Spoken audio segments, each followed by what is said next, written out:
अस्सलाम वालेकुम दोस्तों, मेरा नाम डॉक्टर अली असगर है और आज की इस वीडियो में हम डिस्कस करने जा रहे हैं simple properties of solid. Solid की कुछ बेसिक प्रॉपर्टीज को आज की इस वीडियो में हम डिस्कस करने जा रहे हैं, जिसका ताल्लुक फर्स्ट ईयर केमिस्ट्री से है। तो आज के इस लेक्चर को शुरू करने से पहले एज यूजुअल आपसे रिक्वेस्ट करेंगे कि अगर आपने अब तक हमारे इस चैनल को सब्सक्राइब नहीं किया, जो कि सिंध बोर्ड टीचिंग के नाम से है, तो काइंडली आज ही आप हमारे इस चैनल को सब्सक्राइब करो और साथ ही साथ बेल आइकन को लाजमी क्लिक करें ताकि हमारी अपलोड करता तमाम इंपॉर्टेंट वीडियोस की नोटिफिकेशन भी आपको रिसीव हो सके। तो आइए हम स्टार्ट करते हैं simple properties of solid. Solid की कुछ सिंपल प्रॉपर्टीज को हम डिस्कस करने जा रहे हैं, जिसमें सबसे पहली प्रॉपर्टी है kinetic energy and molecular motion. अब काइनेटिक एनर्जी क्या होती है भाई? वो एनर्जी जो किसी भी चीज में हरकत की वजह से हो, उसकी मोशन की वजह से जो भी एनर्जी होती है उसे क्या कहते हैं? Kinetic energy.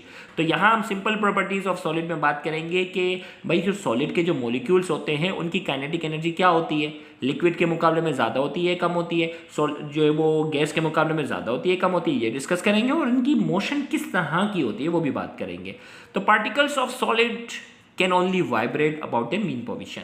भाई जो सॉलिड के जो पार्टिकल्स होते हैं ना, वो सिर्फ और सिर्फ वाइब्रेशन कर सकते हैं और कुछ नहीं कर सकते। मीन पोजीशन पे जाके ये क्या करते हैं? सिर्फ वाइब्रेट करते हैं। They do not bear translational और एंड रोटेशनल काइनेटिक एनर्जी। ये काइनेटिक है, स्पेलिंग थोड़ी सी करेक्ट कर लीजिएगा, एज लिक्विड पार्टिकल डू। तो यहाँ हमने कहा इनके पास जो है वो ट्रांसलेशनल यानी एक जगह से दूसरी जगह जाने की जो है वो एनर्जी नहीं होती, ना ही रोटेशनल यानी ये रोटेट भी नहीं करते, रोटेशनल इनके पास काइनेटिक एनर्जी भी नहीं होती, as liquid particles do. Liquid के पार्टिकल्स के पास रोटेशनल काइनेटिक एनर्जी भी होती है, ट्रांसलेशनल काइनेटिक एनर्जी भी होती है, जबकि सॉलिड के मॉलिक्यूल्स के पास ऐसी कोई एनर्जी नहीं होती। फिर इसके बाद हम बात करने जा रहे हैं इंटरमोलिकुलर फोर्सेस।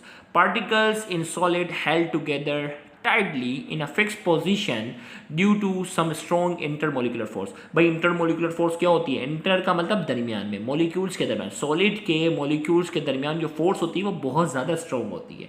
तो हमने कहा particles in solid held together tightly in a fix position. ये क्या होते हैं? आपस में एक दूसरे के साथ मजबूती से अटैच होते हैं due to some strong intermolecular force.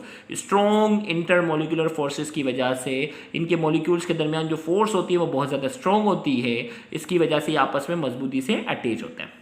Compression की बात करते हैं, मतलब इसको कितना कंप्रेस कर सकते हैं? Solid are nearly incompressible. इसको सॉलिड को हम जो है वो कंप्रेस नहीं कर सकते। लिक्विड में बहुत ही मामूली सी कंप्रेशन होती है, गैस के मॉलिक्यूल बहुत दूर दूर होते हैं तो उनको हम अच्छा खासा कंप्रेस कर सकते हैं। तो सॉलिड के बारे में हमने कह दिया सॉलिड आर नियरली इनकम्प्रेसिबल, इनको कंप्रेस नहीं कर सकते।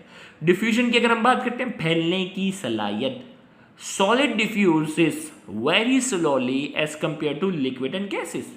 सॉलिड जो होते हैं वो बहुत स्लोली, सॉलिड जो है वो बहुत स्लोली जो है वो क्या करते हैं? डिफ्यूज करते हैं as compare to liquid and gases.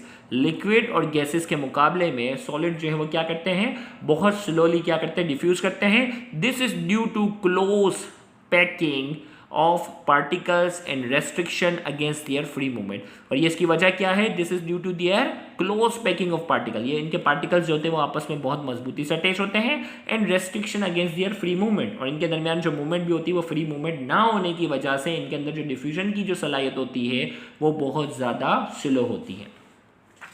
इसी तरीके से हम बात करते हैं, इसी तरीके से एक्सपेंशन की अगर हम बात करेंगे, सॉलिड एक्सपेंड ऑन हीटिंग। जब इसको गर्म करते हैं वो फैलते हैं, but this ability is very little as compare to liquid and gases.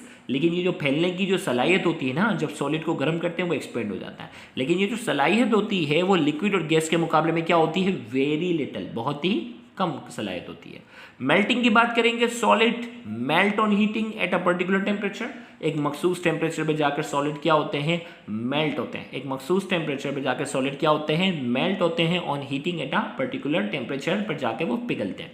Sublimation, some solid directly change into vapors on heating without passing through liquid phase which is known as sublimation। भाई कुछ solid जो होते हैं ना वो directly किस में convert हो जाते हैं? Change into vapours.